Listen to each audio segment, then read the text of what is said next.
Greetings, Gilliam the Rogue here once again, back with another Let's Talk segment. We've brought it back for the Warden overview. In this video, we will be finalizing the Warden class, discussing where it fits in the holy trinity of damage dealers, healers, and tanks in both PvE and PvP application. Keep in mind that most of the discussion will be discussing more meta perspective, so how they fit into endgame performance of the hardcore. However, I will be stopping to comment on the non-hardcore stuff and really driving on the strength of this class in non-min-max application, because this class is not made for the super hardcore MLG player. It's made for the casual person looking to have fun and just try something different. And as always, I want to start this video off with a massive thank you to the people who support me, offering me financial help, discussion, feedback, everything. You guys do so much more than you think. Really, really thank you. But let's get into the discussion. Hope you guys enjoy. As mentioned in the intro, we will be discussing the Warden in terms of how it fits into meta application in both PvE and PvP application for both stamina and Magicka DPS, healers, and tanks. Right now, the Warden has found a decent spot in the meta, but the class overall boasts to be the best at nothing. It's like a Templar in terms of it's a jack of all trades. However, unlike the Templar, it cannot boast to be the best in anything, because Templar healers are still going to be the best in the game. So that means that Wardens aren't going to be able to hold any best thing in PvE. Now in PvP, there is no real best, because everything's about checks and balances, and some of the builds are very, very potent, and we'll talk about that. But again, as a jack of all trades, that means that they're going to be lesser in terms of bringing pure power, so pure healing, pure damage, pure tankiness.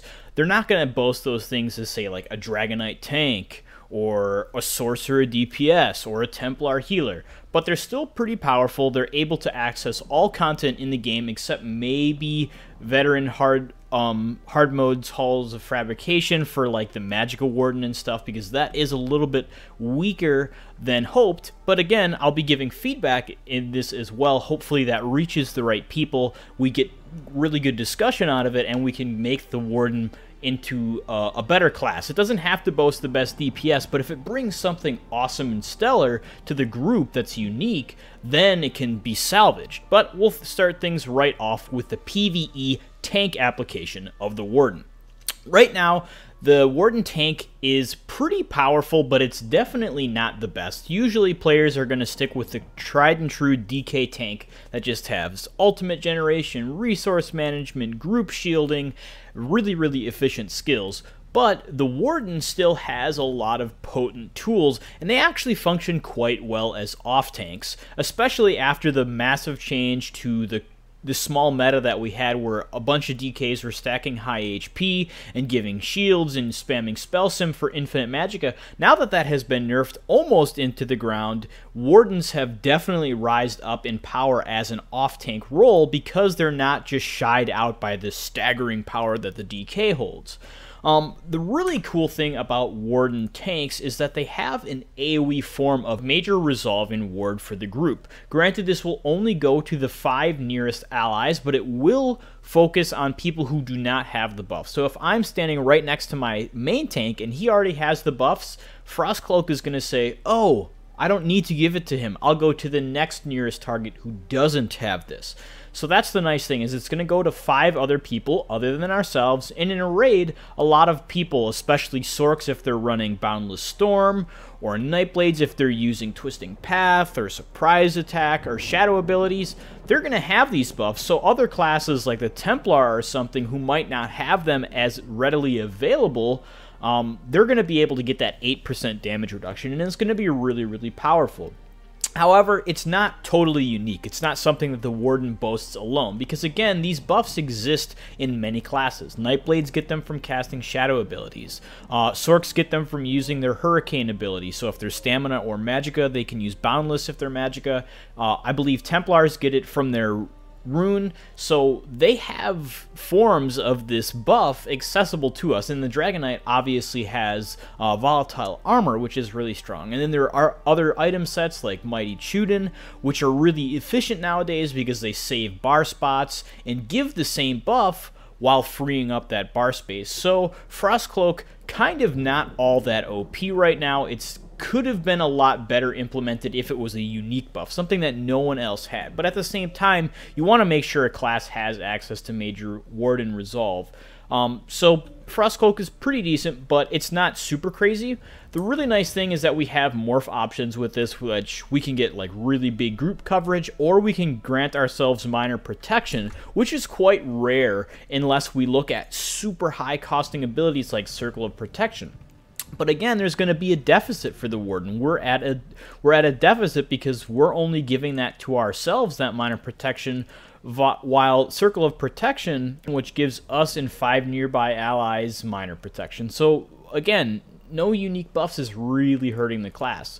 But we do have tons and tons of other really cool options, and the Warden tank is actually a lot of fun because we have abilities that we can feel impactful from. So the Warden's offensive abilities like Impaling Shards or Arctic Wind deal damage, or there are morphs that will deal damage, and they scale off of our max health, meaning the tankier we get, the more damage we'll be doing to our enemies. Now, are we going to be boasting crazy DPS? No. So in a trial, you're not going to be a tank DPS hybrid. That doesn't exist because things are so tanky, you really need your resources, you need to help buff your group instead of yourself. But in 4-man dungeons, they're really efficient because they have AoE, they have healing, they're really self-sufficient in those regards. And the other really nice thing is Permafrost is a major form of major protection that goes to, again, 5 nearest allies who don't have the buff. And the better thing about this is that it follows you. So if you're sitting right next to your other tank and he's doing fine and he doesn't need it, you can go stand on all of your ranged DPS while your main tank sponges damage from the boss, and you can give everyone major protection that's in the range group. So you have flexibility. So again, Warden tank in PvE is good. It's decent to the point where you can definitely play it. Would I suggest main tanking in veteran trials? Not so much. You can do it, definitely. It's going to be harder. It's going to be more room for error, and it's going to be much more unforgiving than, say, a DK or something. But you can still do it. But are you going to be posting competitive scores? No. But again, as an off tank, they are much better fitted than as a main tank. But again, most players in a grade group like 12-man or something are going to be doing 2 DK tanks because they're just so damn powerful. So in order to get them stronger, we would have to have other sources of buffs because green balance, everything scales with either magic or stamina, and we really need those resource pools. And these forms don't give anything unique again. We have a form of minor lifesteal, which is really strong, but anyone can apply that with the resto staff. So a healer using that or someone using Blood Altar, although the really nice thing about Blood Altar and stuff is that it's going to be AoE. And Leeching Vines, the other morph of Living Vines, is really strong because anything that hits you applies minor lifesteal. So as a tank, you have that option.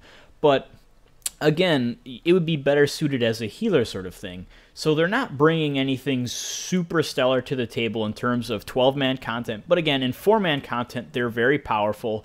They're much more fun. They're a breath of fresh air. And they're still really cool and different and efficient to some extent. Now, again, you're probably going to see better performance out of a DK. The biggest issue in terms of Warden tanking at the moment, aside from just not being terribly unique and giving really super efficient skills, is that it doesn't have insane resource management. Bullnetch is our only form of resource management, which gives us roughly 4k stamina over 25 seconds. Now, that's not weak by any stretch, but it's not as powerful as, say, a DK spamming Igneous, who's giving himself a damage shield, who's giving himself stamina back, who's giving himself and his allies damage shields and major mending. So, since Bullnetch only gives us brutality and sorcery, and most of our skills don't scale with offensive power, and our offensive stats are really low, so that percent amp is going to be really inefficient, our resource management is going to be really subpar. The other big issue is that Nature's Gift only procs when healing allies, but again, we don't have a lot of healing from green balance that we're going to be using as a tank. We don't really want to be using Soothing Spores or the Magicka Morph because it costs really really crazy amounts of Magicka or stamina. It doesn't heal terribly much, especially since we're not going to have really high Magicka or stamina pools because we're playing a tank, not a damage dealer or a healer.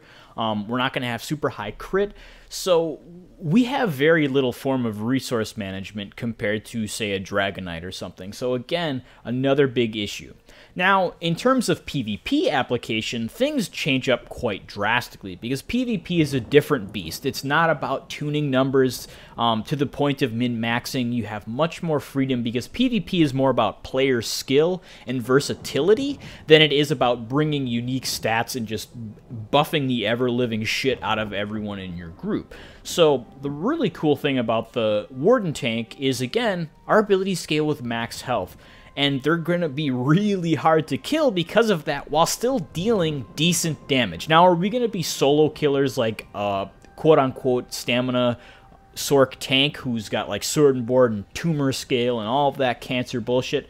No, but we are going to be much tankier to them, and we're going to be providing more support to our allies. Because again, we have an offensive morph of Arctic Wind that heals us for 20%. In Cyrodiil, it'll be 10% of our max health over 10 seconds. It can crit, so it can be much higher. It'll be affected by percent healing, so it's going to be a lot stronger, probably 20 to 30% of our max health over 10 seconds, which is quite strong. It'll have AoE frost damage, which means applying minor maim to everyone in Battlegrounds and Cyrodiil. You have skewering shards, which fucking immobilizes 6 people, and you just can spam cast it over and over.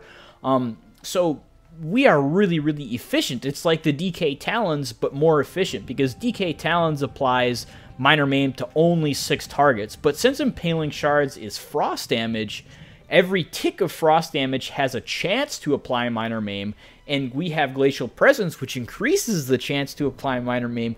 We're going to be able to apply it to much, much more than 6 targets, while rooting them in place, while dealing decent damage, while sitting in the middle of them laughing as we heal ourselves and take 0 damage. The other crazy thing is Permafrost, again, is really, really strong. So that AoE major protection for us and 5 nearby allies, that makes a moving group in Battlegrounds a death cloud, especially if you pair that with like a Destro ultimate like Eye of the Storm. You're unstoppable for that brief moment, that 8 seconds where you're just doing super high damage from like a Sork or a Nightblade with Destro ult, and then you are giving them major protection for that same duration. And furthermore, if you hit an enemy 3 times, you'll stun them. So you have crazy, crazy good synergy in group PvP. So the Warden tank is a monstrosity. Now, again, are they the best? In PvP, it's not so much about the best. The DK does bring a lot of great things like Talons, or like Chains, and standard heal debuffs and stuff like that. But guess what? We have an AoE form of a heal debuff on an ability. So the Warden tank is really, really strong as a support / enabler role in PvP because we have so many things. We have AoE Major Defile. We have Lifesteal that we can apply to our enemies. We have a thing that pulls ourselves to our ally who... So my Sork or my Nightblade's getting shit on, I need to go jump over to him. I'm going to burst heal him while I jump to him and then start immobilizing my enemy so that he can hightail it out of there, and then I can become a damage sponge while keeping them in place, prepping them, and then maybe building ultimate. The other thing, we have the only form of major heroism that is easily accessible. The only other form of major heroism in the game at the moment procs from Last Stand. And guess what? No CP in Cyrodiil and Battlegrounds in some of the campaigns means no Last Stand, which means no major heroism. So anytime you absorb a projectile, which is anything ranged, so bow builds, spamming poison injection like assholes from a distance, thanks for the ultimate. Sork's crystal fragging me in the face, thanks for the ultimate. So we have crazy, crazy tools, and the Warden tank is in a phenomenal place for PvP. Next, we will be going into the healer for PvE application. And the Warden healer stirred up a lot of controversy when we were in the PTS. We saw ease of access, major mending, up 100% of the time when healing allies. Templar got it removed. A lot of people were really upset about this. Well, guess what? That's not the case anymore. We still have a very efficient form of Major Mending, but it only procs when we absolutely need it. So when we heal ourselves or an ally under 40% health, we get Major Mending for 3 seconds. So unless we're constantly under pressure and everyone's really low health, we're not going to constantly have Major Mending. Now, still, in Battlegrounds, the most important part of killing an enemy is when they're low health, because that's when they have the most to lose. So they're in execute threshold and stuff. So as soon as we get to 40% health, we're getting into that zone where we're going to get one shot pretty soon. But with Major Mending, we are instantly going to rubber band back up. Granted, we'll probably shoot back and forth, but we're going to be really, really tanky with this up, because we're just going to be throwing out so many heals with our abilities and whatnot, because that Major Mending is going to apply to everything, not just green balance. So in PvE, a lot of damage in trials and stuff, everyone's going to get low health, like hard mode Rakat or Halls of Fabrication. There is a lot of damage. So Major Mending is going to be up easily over 50% of the time, meaning we're going to be dishing out heals. But in terms of healing abilities from the Warden itself, we're really, really lacking. We have an AoE conal in the form of the other Morph of Soothing Spores. It's going to hit up to 6 allies, yourself and 5 if you are included in it. It's going to be a conal. It's only going to go 20 meters out, so it's going to be much smaller than Breath of Life, but it's going to have AoE potential. It's going to heal much less than Breath of Life, so it's going to be much more easily compared to, say, a Restoration Staff, Blessing of Protection. And Blessing of Protection is going to give Minor Berserk for that 8 seconds. So it isn't super crazy, but the nice thing about the other morph is that it will give our allies that we heal. Now, they have to heal damage. If you heal them at 100%, it won't do anything. But we'll apply minor intellect and endurance to them, which are pretty hard to come by. Most DPS builds will not have this built in. A few exceptions is like the Magicka Sork might have it if they're using a pet or the shield. And then Nightblades with Relentless Focus are going to have minor endurance, but most classes aren't going to have that. So it is kind of nice. It's a pseudo form of resource management, but it operates through recovery. So if you're blocking, it's going to be mitigated, if you're dodging, and so on. So it's not a holistic resource management thing. And then it's going to cost way too much for how little it heals. So we're kind of losing out on a class heal. Now, we have one, it's just not as good as spamming Healing Springs or Circle or Blessing of Protection. We have an AoE heal that's like Healing Springs, but it goes off after a delay, and it offers a synergy. So the nice thing is that the synergy can be activated on demand, and it gives you a really nice heal over time. So anyone can activate it per cast. So if I cast it, anyone who wants it can take it. There's no cap on that. But it's only going to heal 6 allies, and it's going to be either when you reactivate the skill or after 6 seconds. So it's not as controlled. Healing Springs, you're just going to keep casting over and over like a monkey, but you're going to be dishing out insane healing. So there's no real benefit of healing speed. Living Vines can only go to one person. It can only proc once every second. Again, it's a form of minor lifesteal, which is phenomenal for the raid because it doesn't have a cast time. It's really efficient. Anything that hits the target has it, so it's an AoE form as well. So this is a really good ability, but again, only one target sort of thing. So if it had no target cap, it would be in a much better place. And then we do have that pull, but in PvE, mobility to the point of getting near your allies isn't as important as it is in, say, PvP. We do have an ultimate, but in endgame performance, you're going to be wanting to shit out that Warhorn because you want to give that group utility, that massive damage. You enable your own healing, your critical heals, your critical damage, your allies' crit damage. Warhorn is just so much better than any other ultimate. But if you're trying to stay alive, then you're going to be able to throw out your ultimate like crazy. And that's where the Warden shines, is in non-min-maxed application. So if you're a solo player or just dinking around with friends and you guys play the game casually for fun, then Warden healing is going to be a blast. It's not going to be efficient. It's not going to be, ooh, we're going to go one-shot hard mode Cradle of Shadows the first time. But you're going to be able to experiment. You're going to be able to have something different.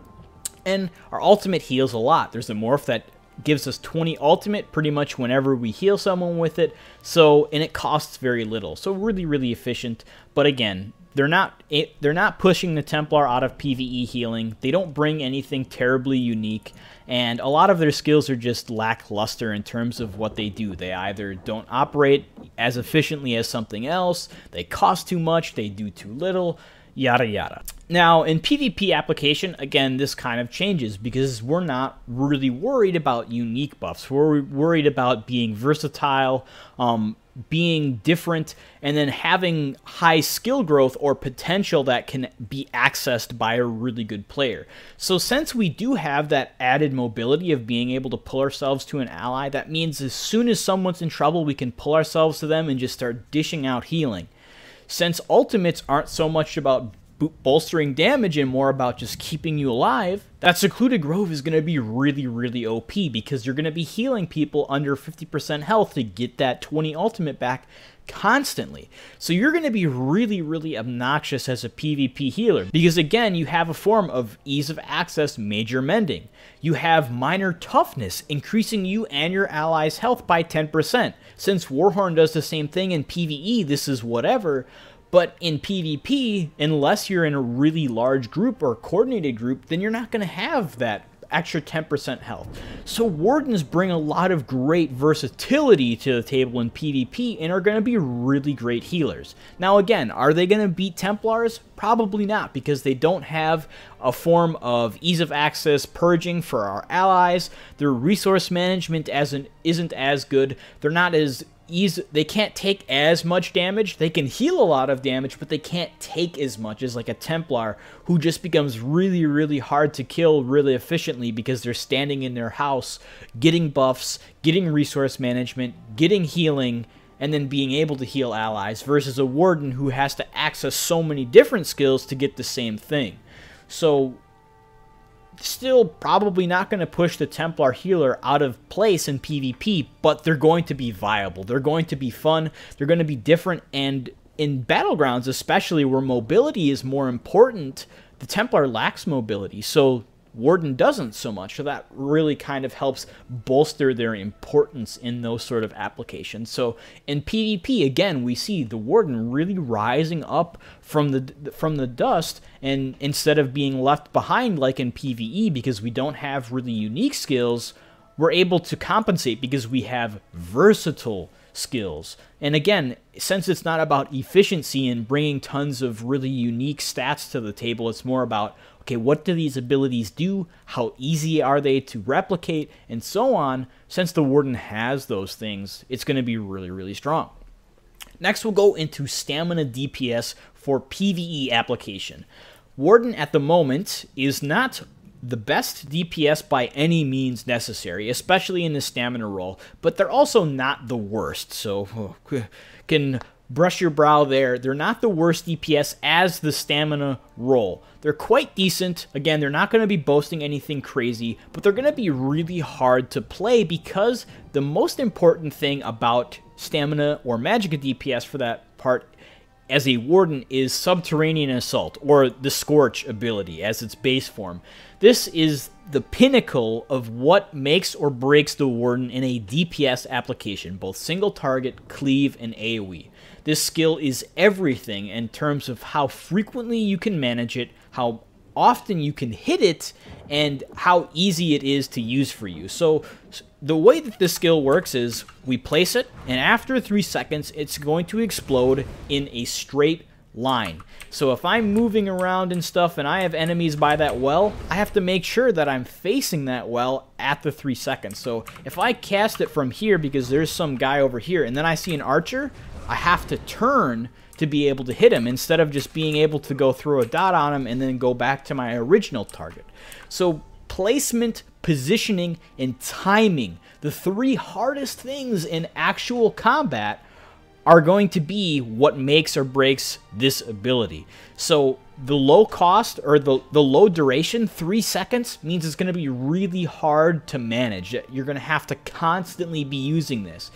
You're going to have to cast this after 2 abilities, because the way that the abilities work is there's a global cooldown on everything. So after using an ability, there's going to be a global cooldown. Now, granted, you can use an ability and a light attack at the same time. That's weaving, which is a different thing, but a global cooldown still exists. So after I cast Scorch, I can't do it again for every button I click. I have to wait 1 second until it activates again because of global cooldown. So if I activate Scorch, I have to wait until the 2-second mark to use another ability. And then after that ability, that's the 1-second mark. And then after that, it goes to 0. So I am free to recast Scorch. So I don't get 3 abilities off, I only get 2 if I'm going to keep this up 100%. So this makes our rotation very difficult to manage. It means that we're going to lose a lot of other power elsewhere in terms of being able to keep up dots. But at the same time, it's very, very worth it. The damage is phenomenal. It does almost 20 to 30% more damage than a spammable. It has AoE potential.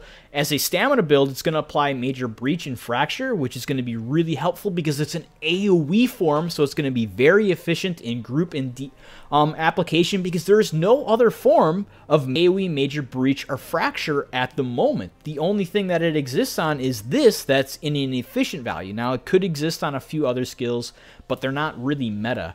But this skill, it does a lot. It's really, really strong. So trash DPS, Warden is going to be very, very helpful as the stamina role. Again, our DPS in terms of what we can do isn't crazy, but we're going to enable that trash, that cleave DPS by applying Major Fracture and Breach to everything we hit with this. It's going to last quite a while. It's going to do phenomenal damage. And then it's going to have just crazy AoE potential because it goes out in 3 lines. So the 1, 2, 3, it's going to go out 20 meters, and each one is going to go out 7 meters. So we have this 20 by 7 rectangle in front of us of massive destruction. So Subterranean Assault is really good. It's going to save the Stamina Warden.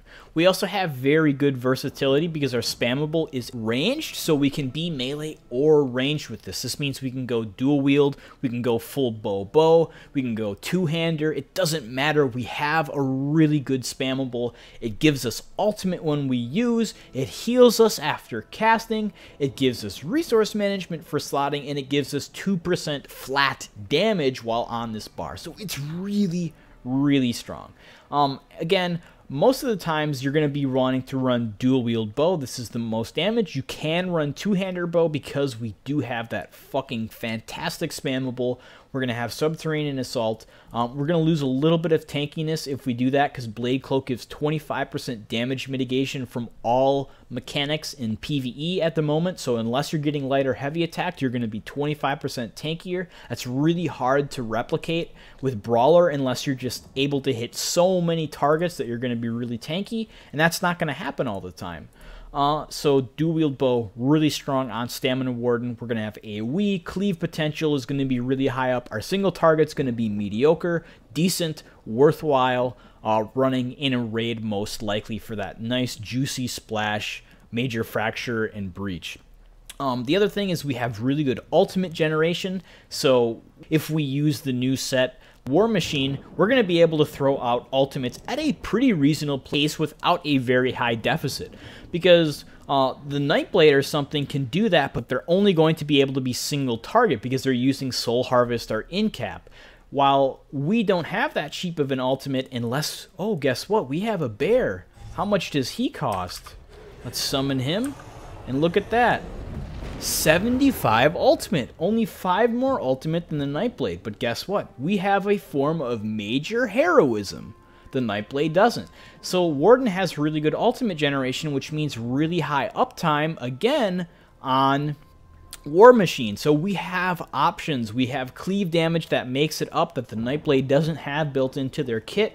We have utility that the Nightblade doesn't have in his kit. So the Stamina Warden is in a pretty rockin' place for PvE DPS. And in PvP, guess what? More of the same, baby. Stamina Warden is disgusting in PvP at the moment because of its raw burst potential. Because Dive is undodgeable, it can only be blocked, and Subterranean Assault's immense burst damage, if you're able to time these two skills together, you are going to crush over half of the player base in PvP alone. Granted, it's not going to be easy. It will be very difficult to master timing of abilities. Subterranean Assault is a very high skill cap ability that you need to know how to control. When is it optimal to use this? You're not going to be wanting to just cast it off cooldown, because then you're not going to be able to do burst damage. You're not going to be able to catch an opponent off guard. You're going to want to use it at key moments when they're least expecting it. So when that healer is getting sloppy,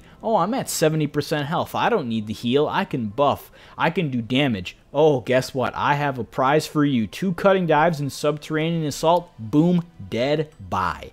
So they have really good utility from these 2 alone. We have resource management from Bullnetch, which also gives us major brutality. That means we don't have to run a 2-hander because we have major brutality.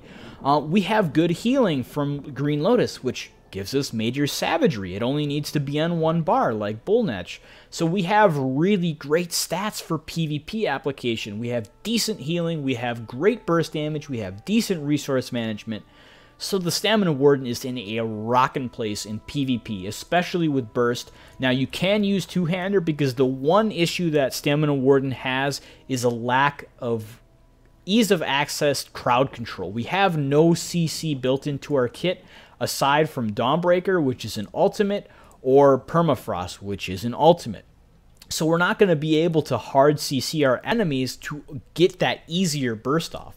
But if you pair it with a 2-hander, you have Wrecking Blow or Dizzying Swing. That's going to have that really hard to deal with stun if you're using it over and over. So if you're using it against a knowledged opponent, they're going to be like, all right, whatever. I know when it's coming. I'll block. I'll dodge. Well, guess what? Resource management is hard as shit this patch. You can't dodge and block forever anymore. So you're going to be able to stun them over and over when they're really low on stamina. And when they're low on stamina, they can't CC break. Guess what? It's time to burst them to shit. So again, Stamina Warden is in a stellar place for PvP and in a pretty rockin' place for PvE as well. And then we will close things off with Magicka DPS. Now again, we'll start off with PvE. Unfortunately, right now, the Magicka Warden is the lowest damage producing class/spec at the moment. Magicka Warden is just in a really, really bad spot. It pulls really subpar DPS. It's harder to play because its rotation is very convoluted. Our dots don't line up. So as we look at the class, the biggest issue is that we have Scorch, which is 3 seconds. Okay, so that's a 3-second dot. All right, we have Swarm. That's a 10-second dot. So that means for every 3 Scorches, we need to cast Swarm once. Since that global cooldown is there, after that 9 seconds, we're going to have to wait for that 1-second GCD. We're going to be able to cast Swarm. Okay, perfect. So that lines up so far. But then we start getting into other things. Impaling Shards. 12 seconds. So we can't line that up perfectly with the Subterranean or the Scorch plus Swarm duo. So we're going to have some downtime in between that. Guess what? We're going to be running more than that. We're also going to be running Wall of Elements. That's 8 seconds when we morph it, or 6. Neither of those fit in intervals or a common denominator of anything else. We have a 3, we have a 10, we have an 8 or 6, we have a 12, and then if you want to use Destructive Clench, that's another 8-second dot. So we don't have anything that makes sense. Everything is all over the board. There is no do these abilities, rinse, repeat. It's, okay, constantly watching my buffs. What needs to be done? Do I need to heavy attack? If I heavy attack now, does that mean my dots are going to fall off? So it's really, really hard to pull decent DPS as a Warden, and furthermore, they're going to cap out really low because they're just not bringing anything great. We're using frost damage, the weakest offensive element there is. There's no burning or concuss. There's no damage potential in terms of secondary effects. Not a lot of enemies are weak to frost damage in the game. Frost damage is in a really shoddy spot. Swarm as a dot is decent. It's not amazing. Subterranean Assault or the other morph, Deep Fissure, is going to be really good. But again, it's up to the user to be able to use it. And then we do have decent healing in the form of the other morph of Lotus, so that's kind of nice. And then we have the other morph of Netch, which gives us Magicka back. So we do have decent resource management. But our AoE damage potential, we don't have an AoE spammable. Instead, we have Deep Fissure and we have Impaling Shards. So every Magicka class in the game has 2 ground dots. Blockade of Elements, which is really, really strong, and then a class one. So Templars have Ritual of Retribution. Nightblades have Twisting Path. Sorcerers have Liquid Lightning. Dragonites have Eruption. The Wardens have Winter's Revenge. But again, Winter's Revenge, frost damage, not going to be as good. Every class has a dot. Nightblades have Cripple. Dragonites have Embers. Sorks have the pet AoE, which is an AoE dot, or a dot and an AoE. Or they have Daedric Prey, which is in effectiveness a dot. It's not treated as a dot, but it deals damage after 6 seconds, boom. So every class has something of the sort. And Swarm is pretty decent. It's not as bad as Cripple, so that's nice. But again, since our abilities are so hard to line up well, and we aren't given the freedom of having these moments of reprieve in our rotation where we're able to heavy attack without a deficit, it's going to be really hard to make sense out of. And in solo application, this kind of goes away because it's not as so much about doing as much damage as possible in solo. It's more about staying alive, dealing enough damage, and outlasting. So we're going to have those nice heals from Lotus Blossom. We're going to have Leeching Vines, which is going to be pretty damn powerful, minor lifesteal, and a heal whenever we get hit. So we have 2 really strong heals. And then we're going to have an AoE dot that can immobilize or that can snare enemies. So we're going to have kiting potential. So in solo application, they're a lot better than in group application, but they're still not going to be anything phenomenal. Like the Nightblade or Sork do solo way better than the Warden. So in terms of endgame performance, Magicka Warden is in a pretty shoddy spot. Now in PvP, things again kind of change, but unfortunately it's not going to be able to write home about this one as much because it's not going to have the raw power in their kit because again, especially since a lot of our stuff operates as dots, so like Swarm, well, that can be purged. So that's going to be a big issue if that gets purged from, say, a Warden who uses Blue Netch over and over, or a Templar who's spamming Purify. And then we have an AoE dot, but enemies are going to move out of it. So unless you take the immobilization morph, which means you're going to be losing damage, you kind of lose that skill. Now again, we do have that really nice ultimate generation. We do have Permafrost, that really, really powerful ultimate that gives us damage reduction, and then it gives us crowd control. But again, we're just not going to synergize as well as a full damage dealer. We're going to be more of a support as a Warden Magicka build in PvP, so a hybrid of a tank and DPS. So we're going to have a little bit of damage, but we're going to be using things like AoE Major Defile. We're going to be using healing. We're going to be using Minor Maim in form of our ice abilities when we can use it. We're going to have ultimate generation to shoot out more permafrost.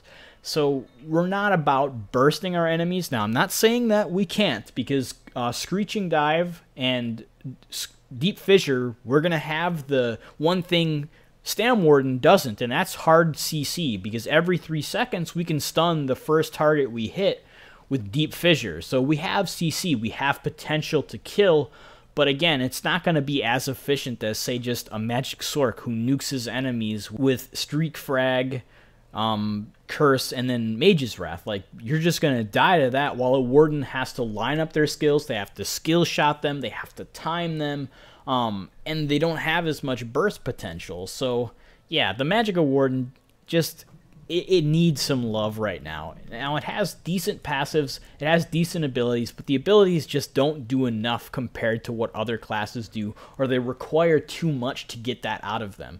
So we would need to see some pretty big changes, probably one to resource management. Nature's Gift should proc off of yourself as stamina, as Magicka, and it should proc off any heal. Now granted, we should give it an ICD. It should only be able to proc once per second, or maybe once every 2 seconds. But if it procced off of any heal, granted you'd still have to heal damage, healing an ally at 100% health wouldn't work, and then making it heal ourselves would mean that all of the Wardens, which would be in a much better place in terms of endgame PvE and PvP. The other thing is tuning up a little bit of the animal companion skills, maybe adding a tiny bit of resource management to Bull or Betty Netch while blocking to kind of help the tank, because the tank doesn't have much resource management at the moment compared to like a Dragon Knight or a Templar repenting himself. So they're not bringing it there. And then in terms of damage potential, since so much of their stuff is bound to frost damage from Winter's Revenge and those wonky durations, a lot of the durations would have to be readjusted to make them feel more powerful, or we would have to add something to frost damage on top of minor maim. Like, you would have to do some additional damage, like hitting an enemy with minor maim does X more damage with frost abilities or something of the sort to make them just a little bit more powerful. But that covers everything for meta application. Now, in terms of leveling, I usually don't talk about this, but leveling the Warden was a really fun experience. They're very fun, they're very efficient, they're good solo or group because they have healing and stuff, and leveling isn't about min-max, it's about just making sense of what works. Since Stamina and Magicka have a heal really early on, they can stay alive, they can grind, they can quest. They're a lot of fun, and it was really, really invigorating, and it gave me a really nice perspective of the game while doing that. I leveled from 1 to 35 by doing random dungeons, so playing with people I've never seen, players who are much below the average skill rating of what I'm used to, being able to play with them, experience a different sort of game, and just appreciate the power and the uniqueness of the Warden and how it tackles the non-min-max stuff that I don't cover as much.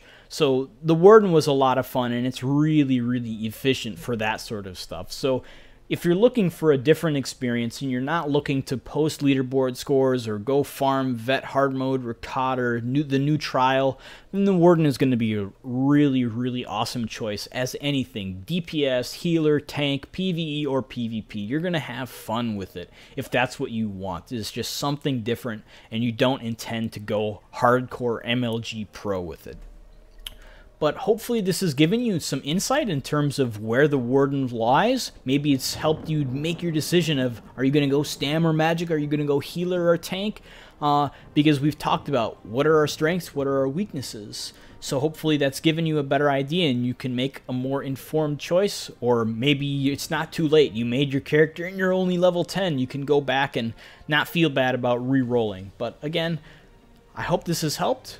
If you've have something on the contrary to one of my opinions or want to just add something, drop a comment. Discussion is good.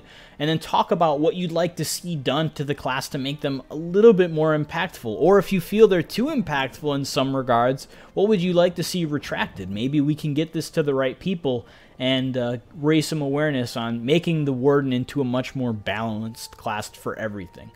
But again, hope this has helped, and I will see you guys around. If you've liked the content in this video, consider pledging at my Patreon. The community's interest and support ensure that I can keep making content as well as looking for ways to improve. To those who already have, I truly appreciate all the support, discussion, and encouragement you all give. You are amazing. If you have feedback for this video, drop a comment below, give me a thumbs up or a thumbs down, or subscribe to the channel. Other than that, I will see you guys next time.